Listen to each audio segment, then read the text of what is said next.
The Galactic Council chamber stretched across 3 miles of polished crystalline floor, its domed ceiling displaying real-time images of the 1,000 worlds that comprise the most powerful alliance in known space. Representatives from dozens of species sat in their designated atmospheric zones, breathing their preferred gases, while universal translators converted their various forms of communication into understandable concepts. Ambassador Zextai of the Kralin Empire rose from his methane-filled booth, his 6 arms gesturing dramatically as bioluminescent patches across his carapace flashed in patterns that conveyed deep concern. The insectoid being had served as a military advisor for over 2 centuries, and his reputation for tactical brilliance was unquestioned among the council members. Esteemed colleagues, Zextai's translated voice echoed through the chamber. We gather today to address a matter of grave importance. Intelligence reports from our forward reconnaissance fleets have identified a new species that poses an unprecedented threat to our established order. A ripple of interest passed through the assembled delegates. The Galactic Council had encountered thousands of species over the millennia, cataloging each according to their technological advancement and potential threat level. Most fell into predictable categories: primitive worlds still bound to their home planets, developing civilizations taking their first steps into space, or advanced societies that quickly recognized the wisdom of joining the established galactic community. Vordhak, the crystalline delegate from Sigma Centauri, pulsed with skeptical amber light. Surely you exaggerate, Ambassador. Our fleets have pacified entire star systems. What single world could threaten an alliance that spans a quarter of the galaxy? Zextai's response came in the form of a holographic display that materialized above the chamber center. The image showed a small blue-green world orbiting a yellow star in what the locals call the Milky Way's outer rim. To most observers, it appeared utterly unremarkable. This is the 3rd planet in a system designated Sol, 3 by our cartographers. The inhabitants call their world Earth. Initial surveys classified them as a Class 4 developing civilization, approximately 3 centuries from achieving faster-than-light travel through conventional technological progression. Then, why does this backwater concern us? Demanded General Vrex of the Saurian Empire, his reptilian features twisted into a sneer. If they cannot even leave their star system, they present no threat to our interests.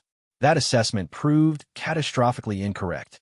Zextai manipulated the holo display, showing data streams and combat footage.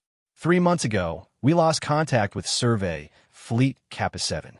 They were conducting standard observations from the edge of the Sol system when their transmissions simply ceased. The chamber fell silent. Survey fleets were equipped with the most advanced stealth technology in Council space.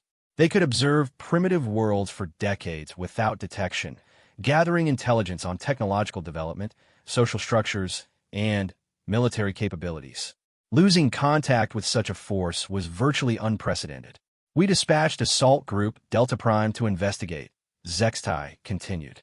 37 heavy cruisers, 12 dreadnoughts, and support vessels carrying 50,000 of our finest warriors. They entered the Sol system with orders to determine the fate of our survey fleet and establish council authority over the local population. The holo display shifted to show wreckage drifting in space. Twisted metal fragments bore the distinctive markings of Council warships, but the damage patterns were unlike anything in their military databases. Hull plating had been torn apart by weapons that seemed to ignore traditional energy shielding, and the molecular structure of the metal itself appeared altered in ways that suggested terrifying technological capabilities. This debris field is all we recovered from Delta Prime, Zextai announced, his bioluminescent patches now flashing urgent warning patterns. 50,000 of our people, along with some of our most advanced warships, were completely destroyed by beings we had dismissed as primitive. The chamber erupted in disbelief and outrage.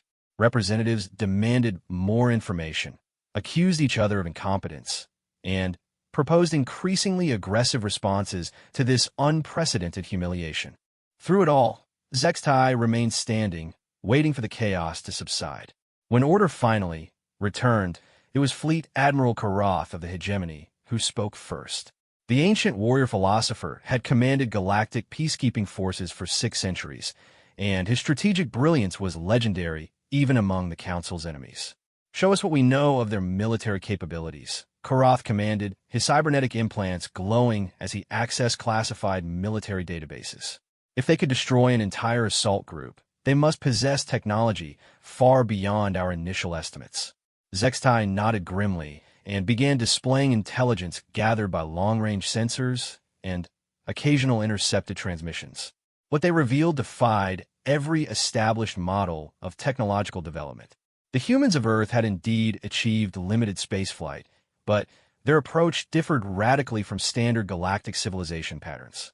Where most species developed along predictable technological trees, focusing on energy efficiency and resource conservation, humans seemed to embrace a philosophy of overwhelming force and redundant systems. Their space vessels, crewed by Council standards, were built like mobile fortresses.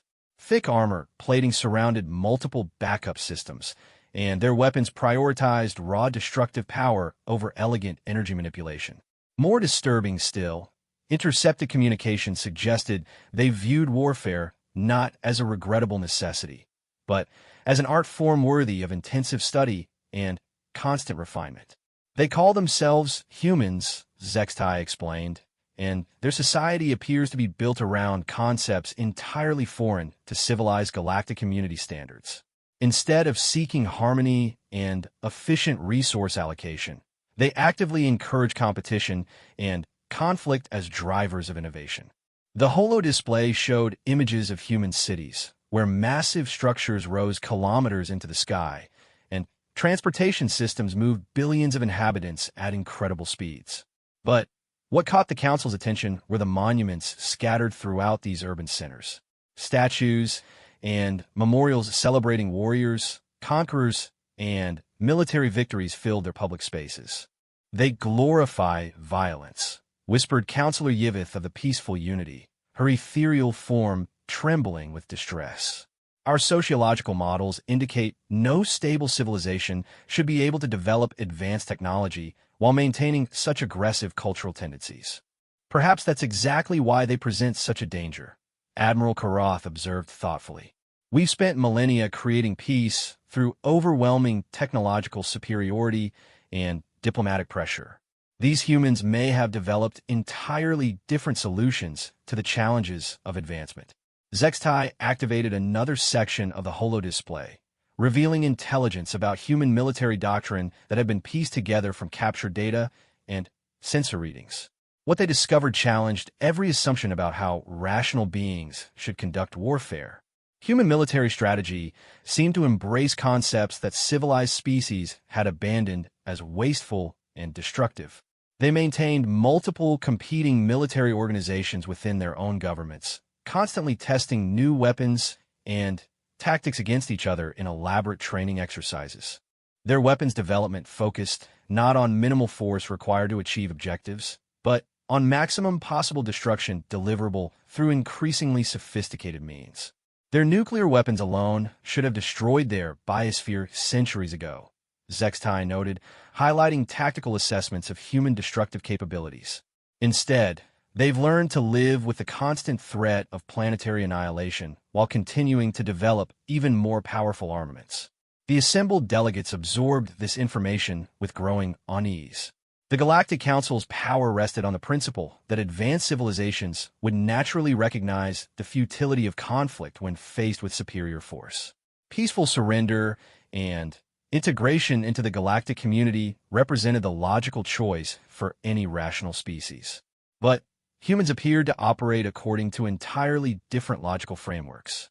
Intelligence suggested they would rather face extinction than submit to external authority, and their entire cultural development seemed geared toward preparing for conflicts against overwhelming odds. I propose immediate military action, declared General Vrex, his scaled fists clenching with anticipation. Gather our largest battle fleets and reduce their world to uninhabitable debris. We cannot allow such a dangerous species to develop further. That may prove more difficult than you assume, Admiral Karath interjected, his ancient eyes studying the tactical data with professional interest. Look at their defensive preparations more carefully. The holo display zoomed in on Earth's immediate stellar neighborhood, revealing human activities that defied conventional understanding of resource allocation. Instead of focusing their limited space technology on exploration and peaceful development, humans had immediately begun weaponizing their local space environment. Asteroid mining operations served dual purposes, extracting materials for construction while simultaneously creating mobile weapons platforms that could be accelerated toward approaching threats. Their space stations weren't just research facilities and manufacturing centers, but heavily armed fortresses positioned at strategic locations throughout their inner system. They've turned their entire star system into a fortress, Zextai observed. Every technological advancement seems designed with military applications in mind. Their approach to space development treats conflict as inevitable rather than avoidable. Perhaps most unsettling was evidence of human cooperative behavior during military crises. Despite maintaining numerous competing nation-states and political systems, their communications traffic indicated they could rapidly coordinate defensive efforts when facing external threats. Unlike most species, which required decades of political negotiation to achieve military cooperation, humans seem capable of instantaneous strategic unity when facing common enemies. This presents a troubling precedent, admitted Counselor Yivith. If other developing civilizations observe humans successfully resisting council authority, it could destabilize our entire sphere of influence. The debate that followed lasted for hours, with representatives proposing strategies ranging from immediate, overwhelming assault to long-term blockade and technological suppression. Some advocated for diplomatic contact, hoping to find peaceful solutions that would bring humans into the galactic community without destructive conflict. Admiral Karath listened to all proposals before offering his own assessment. We face a choice that will define the Council's future relationship with developing civilizations. Do we demonstrate that resistance to our authority brings swift destruction, or do we seek accommodation with beings whose military capabilities may exceed our current estimates? Zextai's response carried the weight of centuries of military experience. I've studied the data extensively, and I believe we're dealing with a species that has evolved specifically to excel at warfare against technologically superior opponents. Their entire civilization appears designed around the assumption that conflict is inevitable and victory requires preparation for facing overwhelming odds. The implications of this assessment sent ripples of concern throughout the chamber. The Galactic Council had never encountered a species that seemed genuinely prepared for the kind of technological disparity that usually made resistance futile. We cannot allow fear to guide our decisions, declared General Vrex. No single world can stand against the combined might of our alliance. I volunteer to lead an overwhelming strike force that will end this threat decisively. That may be exactly the response they're hoping for, Admiral Karath warned. Military intelligence suggests they've studied our standard pacification protocols through captured data from our destroyed fleets. They may be deliberately provoking us into predictable tactical responses. The debate continued as representatives grappled with strategic challenges unlike any they had previously faced. Traditional approaches to dealing with developing civilizations assumed rational cost-benefit analysis would lead to peaceful submission when faced with overwhelming technological superiority. But humans appeared to calculate costs and benefits according to entirely different frameworks, viewing potential destruction as acceptable risks rather than decisive deterrents. Their preparation for asymmetric warfare suggested they had studied galactic pacification techniques and developed specific countermeasures. As the session drew toward its conclusion, Zextai made his final recommendation to the assembled council. We must proceed with extreme caution. This species represents a fundamental challenge to our established methods of maintaining galactic order. I strongly advise against large-scale military action until we better understand their true capabilities.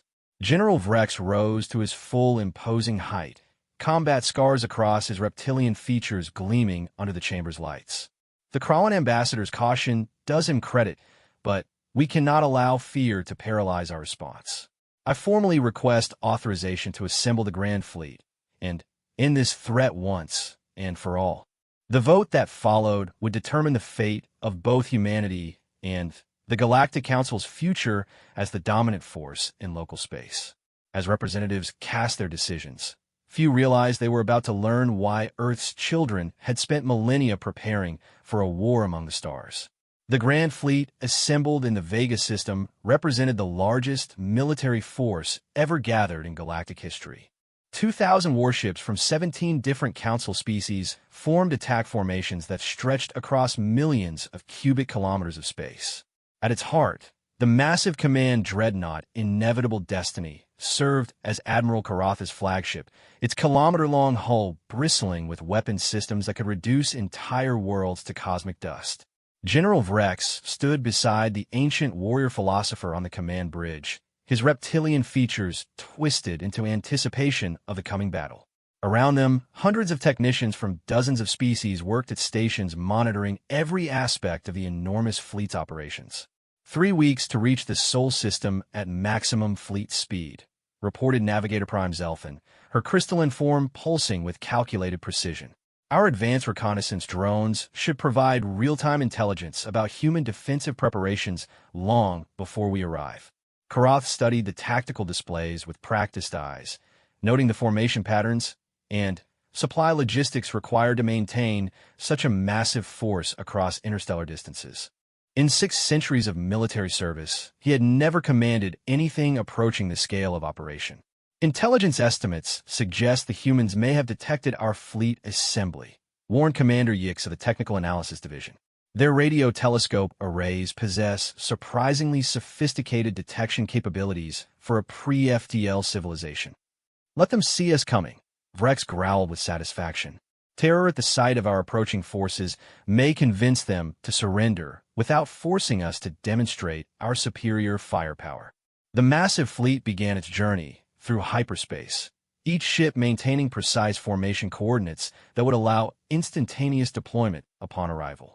Crew members from across the galaxy settled into routines designed for long-duration military operations, confident that their overwhelming technological advantage would make the coming battle swift and decisive. Admiral Karath spent the journey studying every available piece of intelligence about human military capabilities.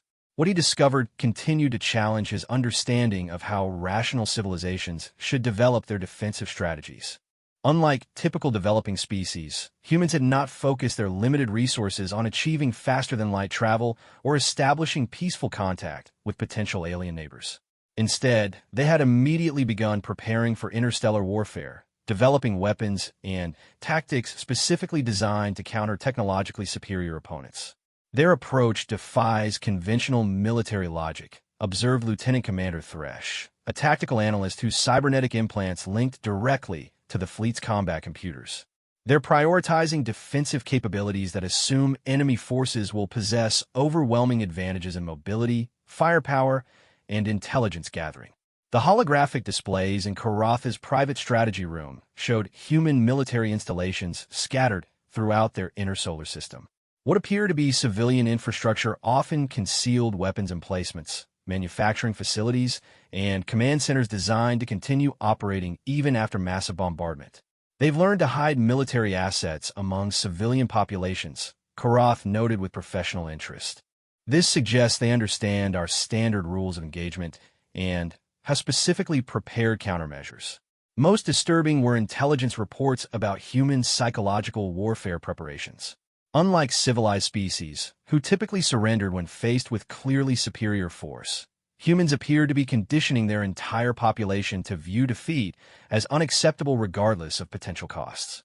Their communication networks carried constant streams of propaganda, celebrating historical examples of smaller forces defeating larger enemies through determination, sacrifice, and innovative tactics. Children were educated from birth about military heroes who had chosen death rather than submission to foreign conquest. They're deliberately fostering a culture of fanatical resistance, reported Dr. Vashti, the fleet's xenopsychological specialist. Our standard psychological warfare protocols assume rational beings will choose survival over meaningless defiance. These humans seem to have reversed that calculation entirely. As the Grand Fleet approached the halfway point of its journey, long-range sensor data began providing detailed information about human defensive preparations. What the sensors revealed sent shockwaves through the command staff. The asteroid belt between Mars and Jupiter had been transformed into the largest weapons platform ever detected. Thousands of rocky bodies have been hollowed out and fitted with powerful engines, turning them into kinetic projectiles that could be accelerated to significant fractions of light speed. They're planning to throw entire asteroids at us, reported weapons specialist Cortex, his voice tinged with disbelief. Preliminary calculations suggest some of these projectiles could deliver energy equivalent to antimatter warheads. Admiral Karath studied the sensor data with growing concern. Human defensive strategy appeared to be based on the principle that quantity could compensate for technological inferiority. Instead of developing a few sophisticated weapons systems, they had created thousands of simple but effective devices designed to overwhelm enemy defenses through sheer volume of fire. "Sir, we're receiving a transmission from the Sol system," announced Communications Officer Yev.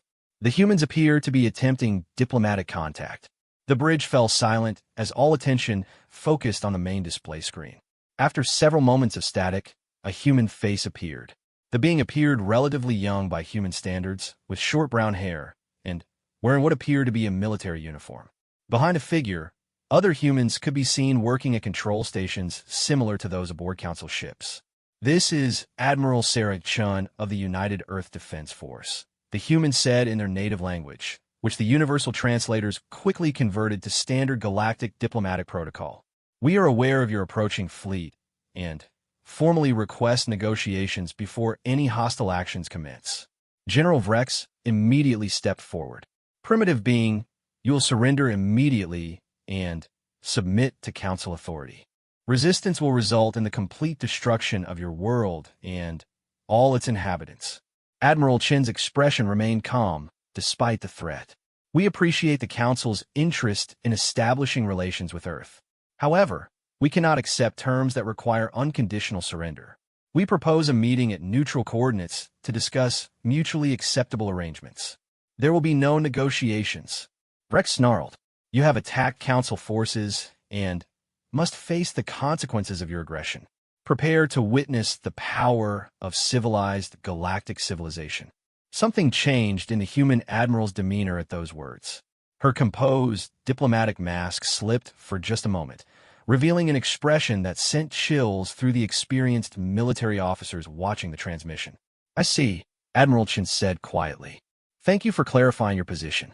Admiral Karath, if you're listening, you should know that we've studied your military history extensively. We know about the Vegan Rebellion, the Centauri Pacification, and the Siege of Proxima. We understand exactly how the Council treats civilizations that refuse to submit." The transmission ended abruptly, leaving the command bridge in stunned silence. The humans had somehow identified Admiral Karath personally and demonstrated detailed knowledge of classified military operations spanning centuries of galactic history. "How did they obtain that information?" demanded General Vrex. "Those operations were conducted long before they achieved spaceflight." Commander Yix consulted her analysis systems rapidly. "Sir, technical analysis of their transmission suggests they've developed quantum communication arrays decades ahead of their predicted technological timeline. They may have intercepted and decoded our diplomatic communications traffic." The implications were staggering.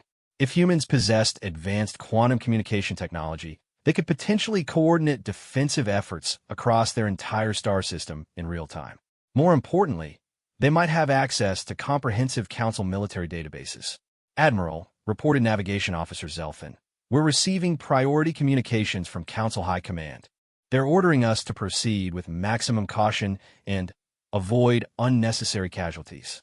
Karath studied the classified orders that appeared on his personal command screen. Political pressure was building on multiple fronts as word spread about the Grand Fleet's mission. Several Council member species were expressing concerns about the precedent being set by such overwhelming military action against a single developing world. "High Command is getting nervous," observed Lieutenant Commander Thresh. "If we fail to achieve decisive victory quickly, other developing civilizations might interpret human resistance as proof that the Council can be defeated." The next week of the journey passed in increasingly tense preparation as intelligence reports continued to reveal disturbing details about human capabilities. Their defensive systems appeared designed by beings who had studied galactic military doctrine and specifically developed countermeasures for every standard council tactical approach. They've prepared for orbital bombardment, planetary invasion, technological suppression, and even biological warfare, reported Dr. Vashti after completing her analysis of intercepted human communications. Their contingency planning covers scenarios that assume enemy forces possess technology centuries beyond their own. Most unsettling was evidence that humans have been preparing for this confrontation for decades. Military production facilities have been constructed deep underground, protected by layers of armor that could withstand direct hits from antimatter weapons. Critical infrastructure had been dispersed and hardened to continue operating even after massive bombardment. They're not just defending their world, Admiral Karath realized as he studied the comprehensive intelligence picture. They're preparing to continue fighting even after their planet is destroyed. Space-based manufacturing facilities throughout the Sol system have been equipped with sufficient resources and automation to operate independently for years. If Earth itself was rendered uninhabitable, human survivors could potentially continue resistance from hidden bases throughout their star system. Sir, we're detecting massive energy signatures throughout the asteroid belt, reported Sensor Specialist Vex. They appear to be activating some kind of weapons grid that spans millions of kilometers. The tactical displays filled with targeting data as thousands of previously dormant installations came online simultaneously. What had appeared to be standard mining and research facilities revealed themselves to be weapons platforms, manufacturing centers, and command nodes connected by quantum communication networks. They've turned their entire star system into a fortress, General Vrex admitted grudgingly. This level of preparation suggests they've been anticipating our arrival for decades. Admiral Karath made his final preparations as the Grand Fleet approached the edge of the Sol system. Every ship had been briefed on human defensive capabilities and warned about the unconventional tactics they might face. Weapons systems were charged and ready, shields raised to maximum power, and assault troops prepared for planetary invasion. All ships report ready for combat operations, announced Fleet Coordinator Zax. We maintain overwhelming numerical and technological superiority. Victory should be swift and decisive. As the massive fleet dropped out of hyperspace at the edge of the Sol system, Admiral Karath found himself wondering if they were about to make the biggest mistake in galactic military history.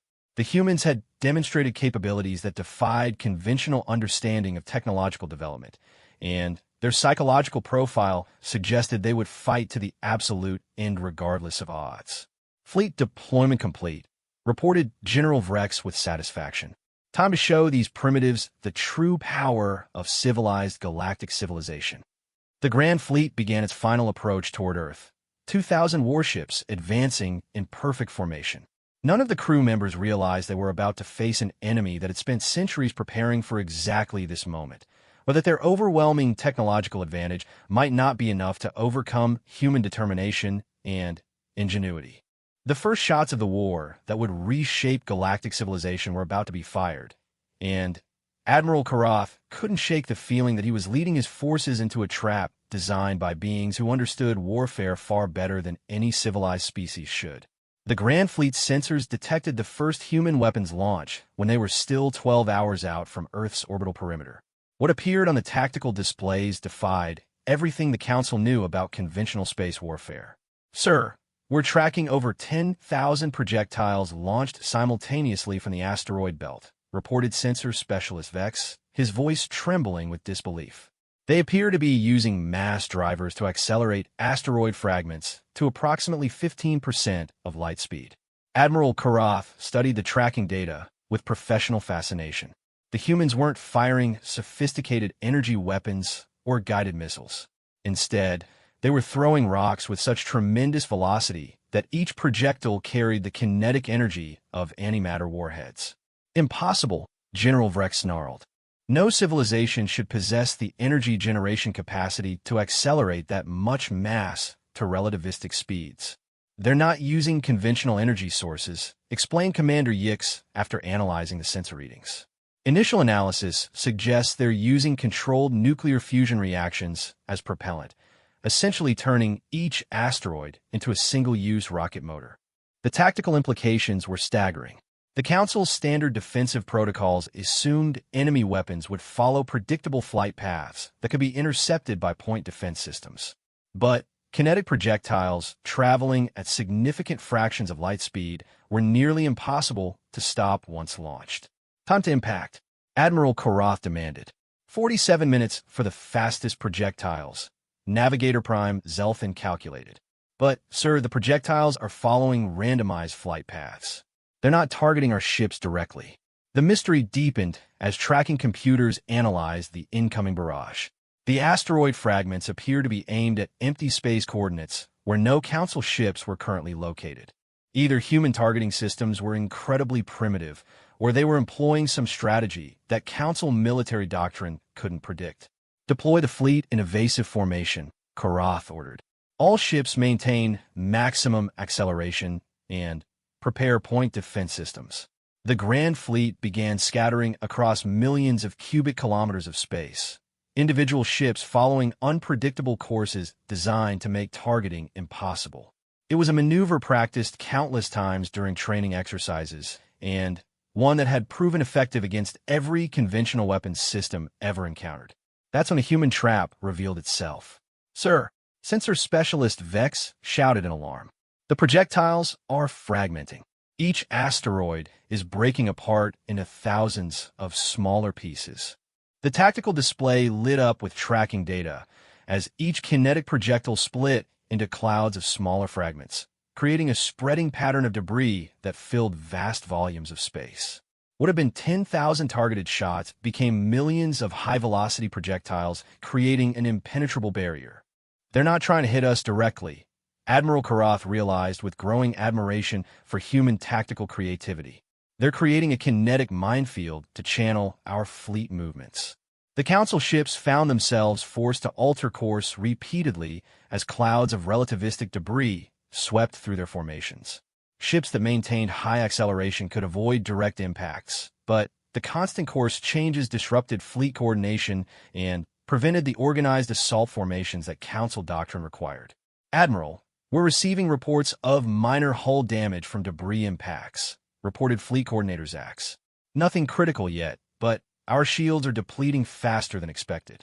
General Vrex watched the tactical situation develop with growing frustration. This is unacceptable. Order all ships to maximum acceleration. We'll punch through their primitive obstacles and demonstrate proper space warfare. I advise against that approach, Admiral Karath warned. The humans are clearly trying to disrupt our formation integrity. We should maintain defensive posture until we can analyze their full capabilities. But General Vrex had already assumed direct command authority as the senior military commander. All ships prepare for immediate assault on human defensive positions. Show these primitives what real military power looks like. The Grand Fleet surged forward at maximum acceleration, 2,000 warships advancing in attack formation despite the kinetic barriers the humans had created. For a few minutes, it appeared the sheer technological superiority of Council forces would overcome human defensive measures. That's when the second phase of the human defense activated. Energy spike detected throughout the inner system. Sensor Specialist Vex announced. Every major planetary body is showing massive power generation signatures. The humans had apparently installed fusion reactors on Mercury, Venus, Mars, and dozens of major asteroids. As the Council fleet approached, these installations began broadcasting focused energy beams that created interference patterns throughout local space. They're jamming our quantum communication networks, reported Communications Officer Yenth. Individual ships are losing contact with Fleet Command. The elegant coordination that made Council fleet tactics so devastatingly effective began breaking down as ships found themselves unable to communicate with their neighbors. Formations scattered as individual captains made independent decisions based on incomplete tactical information. Restore communications immediately, General Vrex demanded. How can primitives possess jamming technology capable of disrupting our quantum networks? Commander Yix worked frantically at her analysis stations. Sir, they appear to be using quantum entanglement disruptor fields generated by their fusion reactors. This technology should be centuries beyond their capability level. Admiral Karath watched the tactical situation deteriorate with growing concern. The humans had demonstrated capabilities that challenged every assumption about how technological development should proceed. Their weapons were crude, but effective, their strategy unconventional, but brilliantly executed. "Sir, we're detecting massive acceleration signatures from Earth's moon," reported Sensors Specialist Vex. "Something very large is launching from the lunar surface." The tactical display updated to show hundreds of massive objects accelerating away from Earth's moon at velocities that defied conventional understanding of propulsion technology. As tracking computers analyzed the launches, the truth became apparent. "They've turned their moon into a weapons platform," Admiral Karath said quietly. "Those objects appear to be entire sections of lunar crust accelerated by some kind of mass driver system." The humans had apparently hollowed out significant portions of their moon to create enormous railgun installations capable of launching mountain-sized projectiles at incredible velocities. Unlike the asteroid fragments, these massive chunks of lunar rock were following precisely calculated trajectories that would intersect with Council fleet positions. "Impact in 17 minutes, Navigator Prime Zelthan calculated. Evasive maneuvers will require individual ships to break formation completely." General Vrex faced the tactical nightmare the human strategy had created. Maintaining fleet formation would result in massive casualties from kinetic impacts, but scattering the fleet would eliminate the coordinated firepower needed to suppress human defensive installations. "All ships, emergency scatter pattern," Admiral Karath commanded, overriding the general's authority. "Survival takes priority over formation integrity." The Grand Fleet dissolved into chaos as 2,000 warships fled in different directions to avoid the incoming lunar bombardment. Some vessels were fast enough to escape the kill zones, but others found themselves caught between multiple overlapping threat vectors. The first Council ship to die was the heavy cruiser Glorious Victory, caught by 3 lunar fragments that impacted within seconds of each other.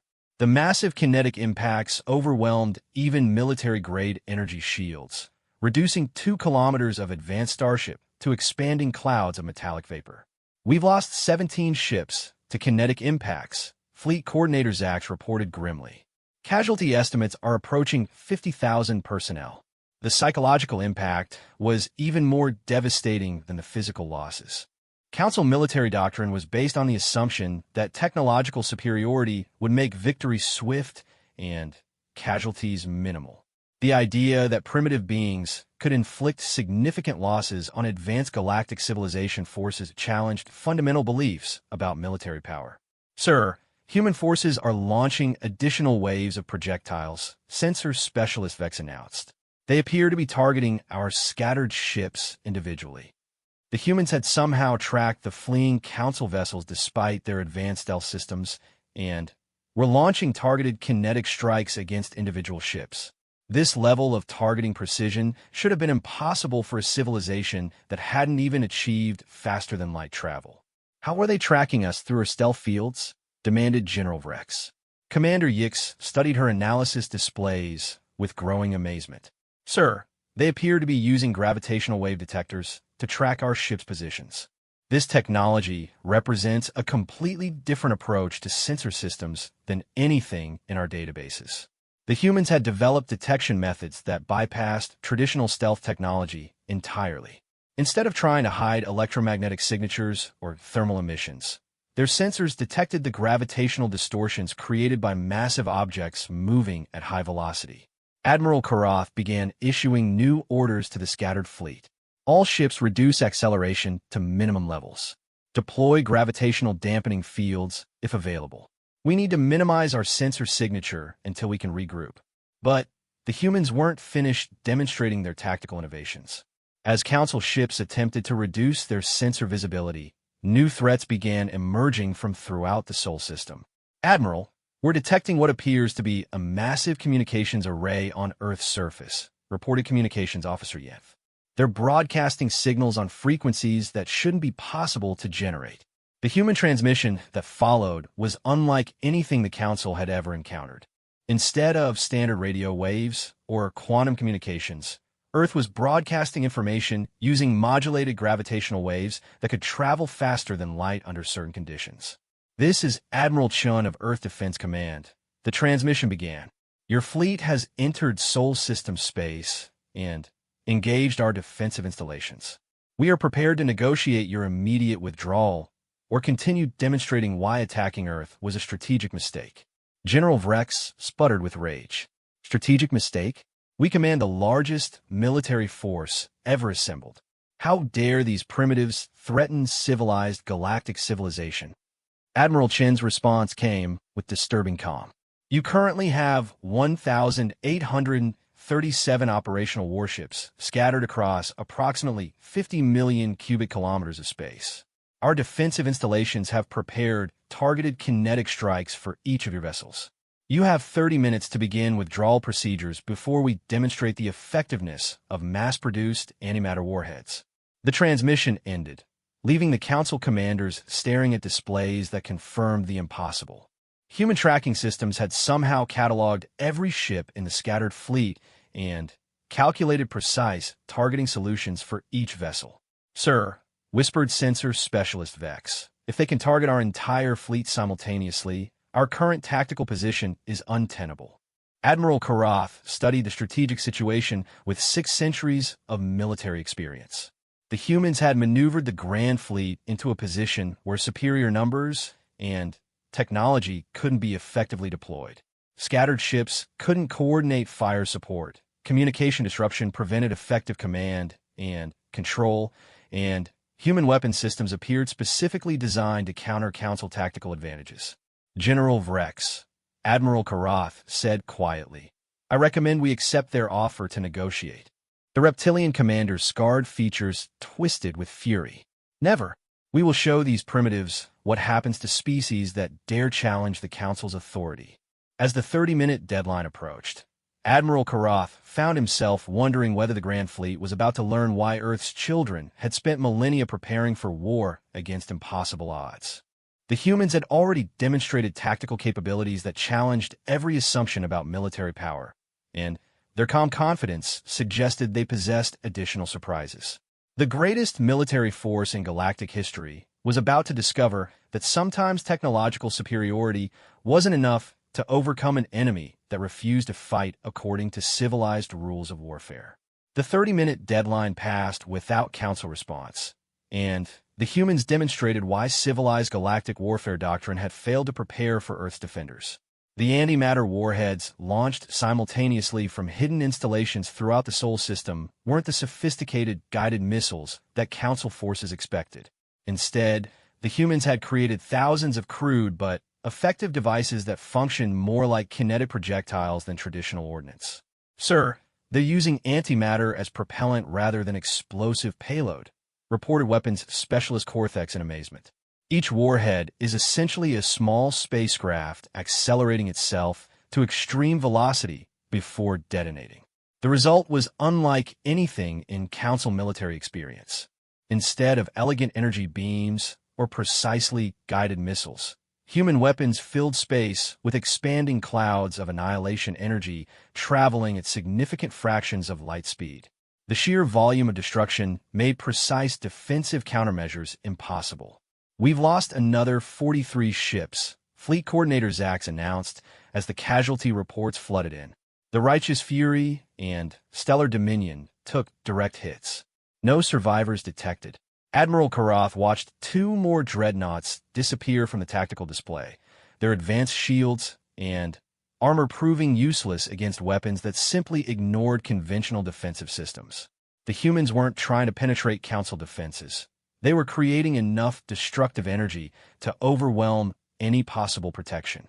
General Vrex, Admiral Karath said grimly, we need to withdraw immediately.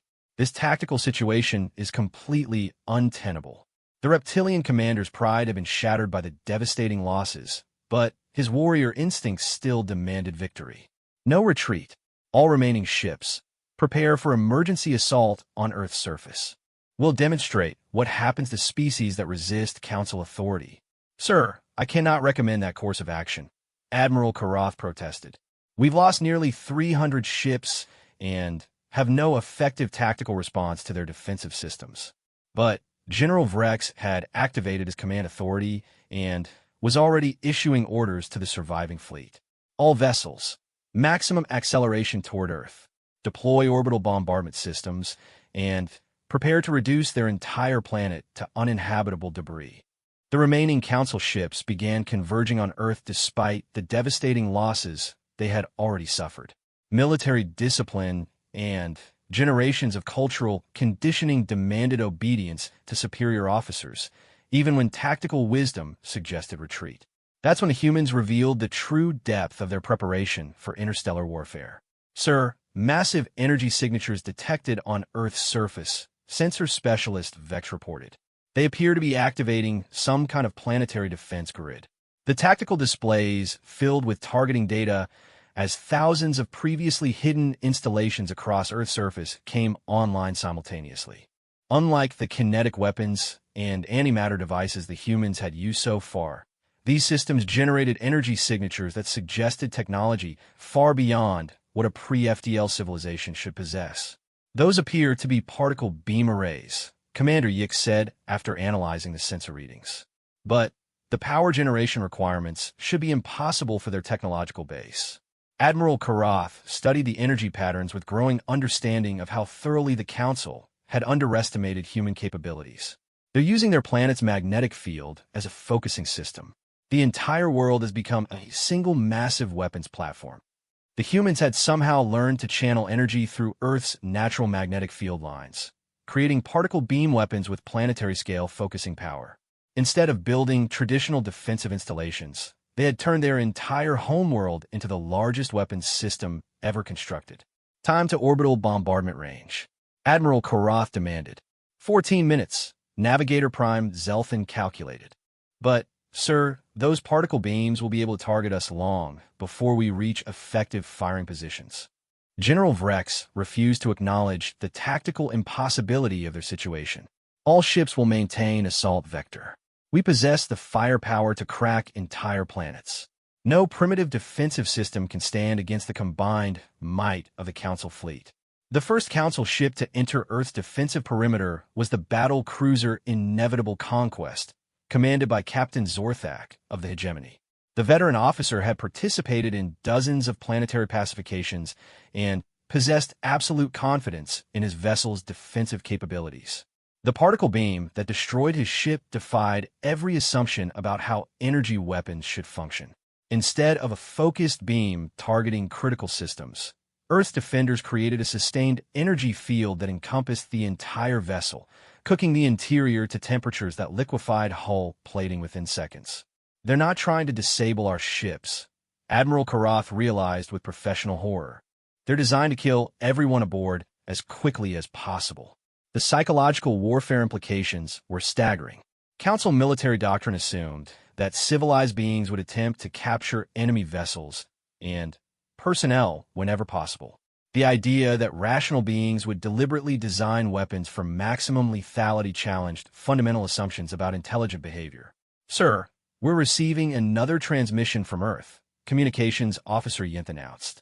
Admiral Chen's face appeared on the main display, but this time, she was wearing what appeared to be full military armor rather than a formal uniform. Behind her, human personnel worked frantically at combat stations while warning lights flashed throughout their command center. Admiral Karath, this is your final opportunity to withdraw your fleet, she said with absolute calm. We understand you're operating under orders from your political leadership, and we're prepared to discuss terms that will allow you to return to Council space with minimal additional casualties. General Vrex pushed forward before Admiral Karath could respond. You will surrender immediately or face complete annihilation. The Council does not negotiate with primitive species. Something changed in Admiral Chen's expression at those words.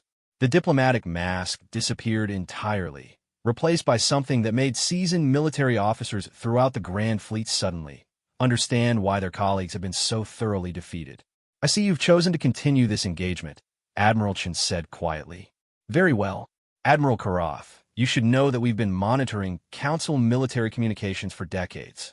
We know about the subjugation of 47 civilizations, the orbital bombardment of 12 worlds that refused to surrender, and the systematic elimination of species that possess technology the Council considered threatening. The transmission continued with disturbing calm. You spent centuries believing that technological superiority makes you invincible. Today you're going to learn why Earth's children spent millennia preparing for a war against impossible odds. The screen went dark, and every human installation throughout the Sol system activated simultaneously. What followed challenged every assumption about how space warfare should be conducted.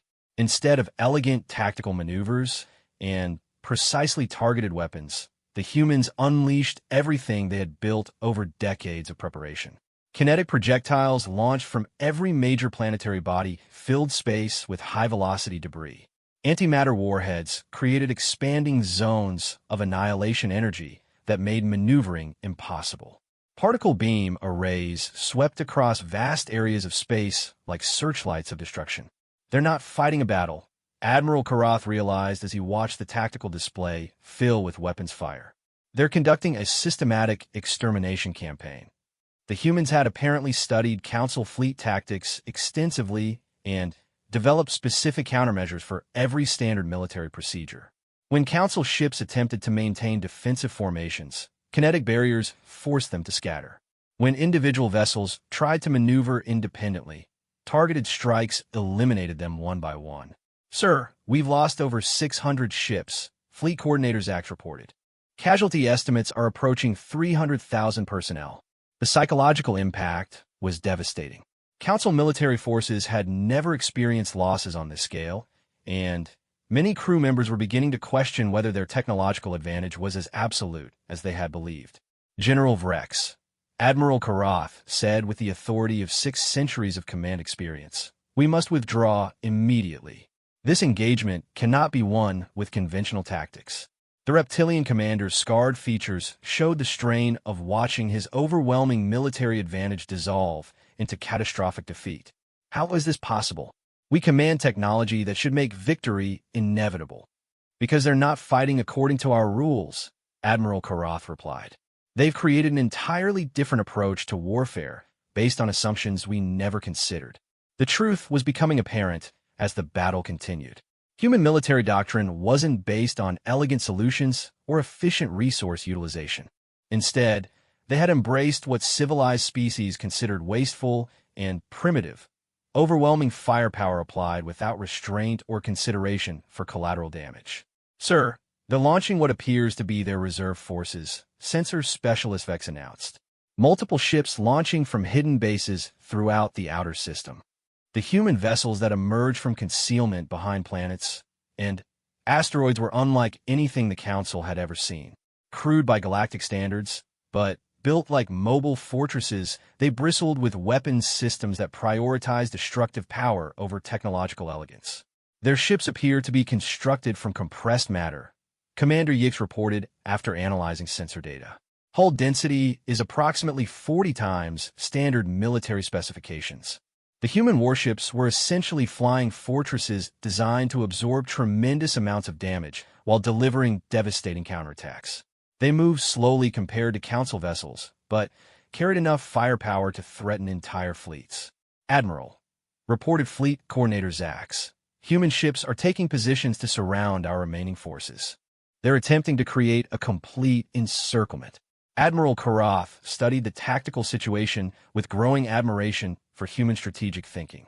Despite their technological limitations, they had maneuvered the Grand Fleet into a position where superior mobility and firepower couldn't be effectively utilized. "General Vrex, we have no choice," Admiral Karath said firmly. "Order immediate withdrawal to hyperspace. Any ships that remain will be completely destroyed." The reptilian commander finally acknowledged the reality of their situation. "All surviving vessels, emergency retreat to hyperspace. Withdrawal authorization granted." The Grand Fleet began its desperate flight from the Sol system, over 1,000 ships fleeing in different directions as human weapons continued to exact a terrible toll. Ships that couldn't achieve hyperspace quickly enough were systematically hunted down and destroyed by human forces that showed no mercy for enemies who had come to destroy their world. "Final casualty count, sir, Fleet Coordinator Zax reported as the last Council ships escaped to hyperspace. 733 vessels destroyed. Confirmed personnel losses exceed 400,000. Admiral Karath stared at the tactical displays, showing the scope of their defeat. The largest military force in galactic history had been utterly routed by a single pre-FTL civilization. The implications for Council authority throughout their sphere of influence were staggering. As the surviving ships limped back toward Council space, Admiral Karath found himself wondering what other assumptions about galactic civilization might be wrong. The humans had demonstrated that technological superiority wasn't enough to guarantee victory against an enemy that refused to fight according to civilized rules. The Council would never be the same after learning that sometimes primitive beings could defeat advanced civilizations through sheer determination and unconventional thinking. Earth's children had proven that the galaxy contained forces far more dangerous than anyone had imagined. The emergency session of the Galactic Council convened 6 months after the catastrophic defeat of the Grand Fleet. The crystalline chamber that had once hosted confident discussions about maintaining galactic order now hummed with tension and barely suppressed panic. Ambassador Zextai stood before an assembly that included representatives from over 100 species, many of whom had never attended council sessions before. Word of humanity's victory had spread throughout civilized space, and every developing civilization was suddenly interested in learning how primitive beings had defeated the galaxy's most powerful military alliance. Esteemed colleagues, Zextai began, his bioluminescent patches flashing patterns of deep concern. We gather to address the most significant challenge to galactic stability in recorded history. The events in the Sol system have fundamentally altered the balance of power throughout our sphere of influence.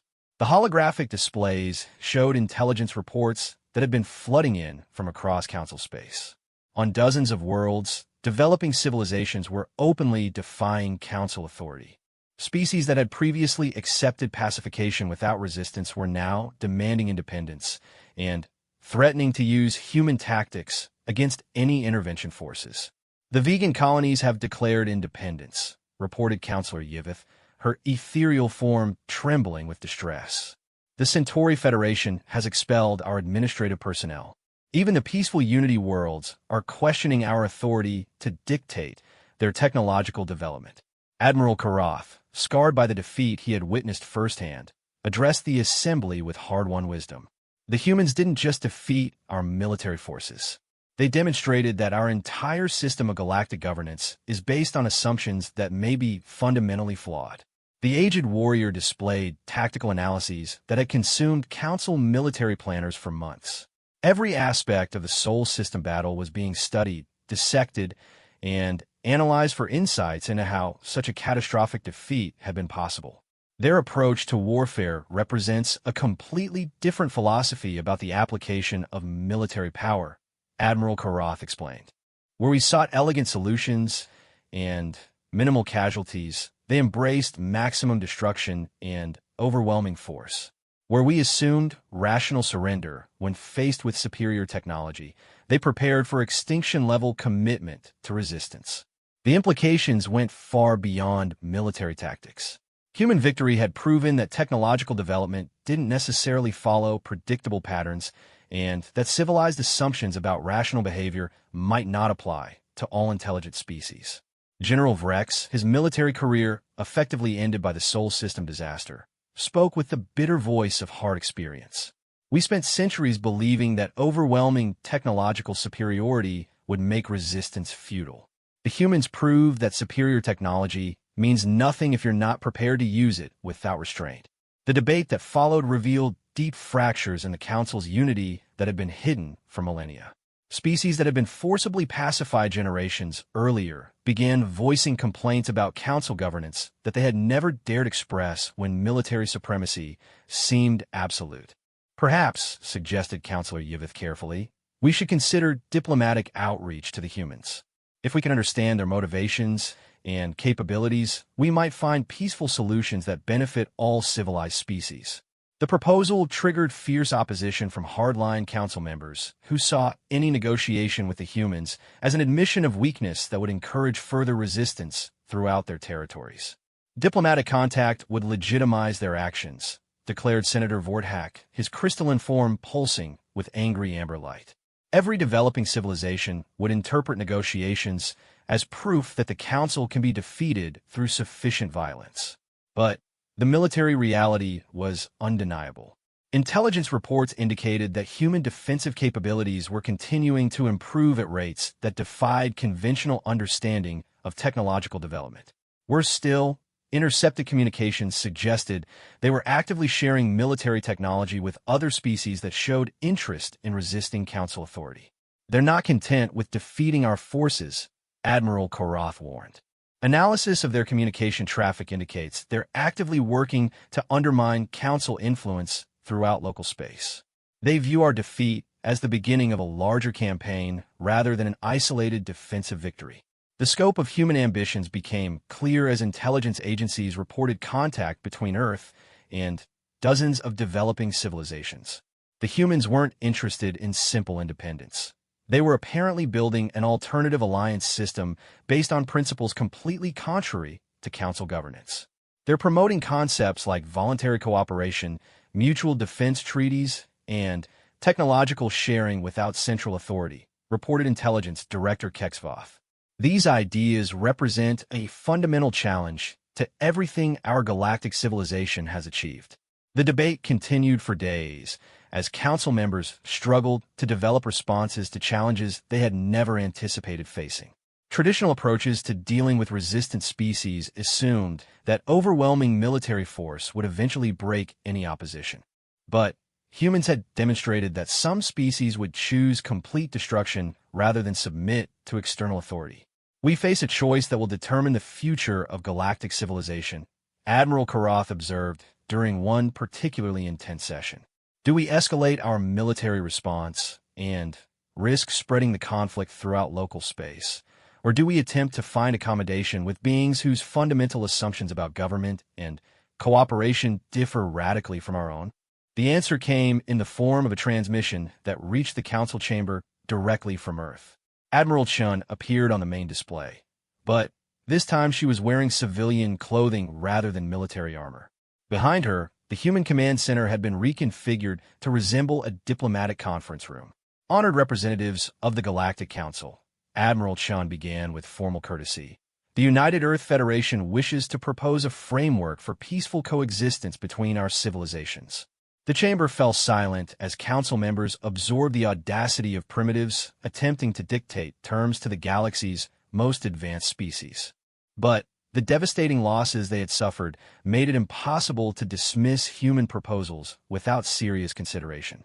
"We understand that Council governance has maintained peace and stability for thousands of years," Admiral Chun continued. "However, our analysis suggests that your methods of achieving cooperation may not be compatible with the values and aspirations of all intelligent species." The human proposal that followed challenged every assumption about how galactic civilization should be organized. Instead of centralized authority enforced through technological superiority, they suggested voluntary cooperation between independent species based on mutual respect and shared interests. "We propose the establishment of neutral zones where developing civilizations can pursue technological advancement without interference," Admiral Chen explained. "Species that wish to join the Council system would remain free to do so, but those preferring independence would be granted sovereignty over their local space." The proposal triggered immediate outrage from traditional Council hardliners who viewed any limitation on their authority as unacceptable weakness. But pragmatic voices began pointing out that the current situation was unsustainable regardless of political preferences. Military analysis indicates that suppressing the Sol system would require resources exceeding our current capabilities, Admiral Korath admitted reluctantly. Human defensive improvements suggest that any future military action would result in even more catastrophic losses than our initial engagement. The intelligence picture supported his assessment.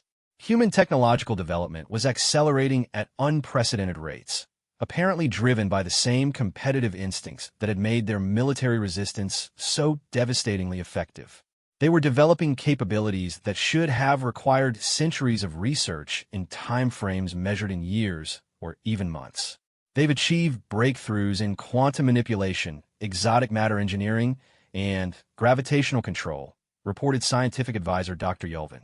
Their approach to research and development differs fundamentally from civilized scientific methodology.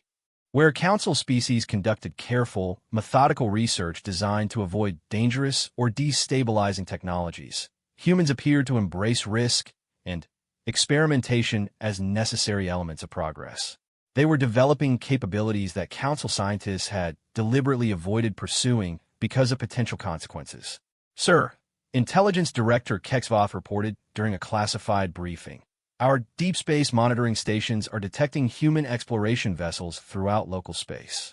They appear to be establishing contact with multiple developing civilizations. The scope of human expansion was becoming apparent as their crude, but effective spacecraft began appearing in star systems throughout the Council's outer territories. Unlike traditional exploration missions, human vessels were heavily armed and appear to be offering military assistance to any species interested in resisting Council authority. They're not just exploring, Admiral Karath realized with growing concern. They're actively recruiting allies for what they clearly view as an ongoing conflict with our civilization. The final blow to traditional Council authority came when 3 major member species announced their intention to withdraw from the Alliance and establish independent relationships with the Human Federation. The Centauri Republic, the Vegan Commonwealth, and the Tau Ceti Alliance formally declared that they no longer recognize Council jurisdiction over their internal affairs. This represents the complete collapse of our governmental system, Ambassador Zextai announced during what would be the final session of the Traditional Council. We can no longer maintain the pretense that technological superiority guarantees political authority.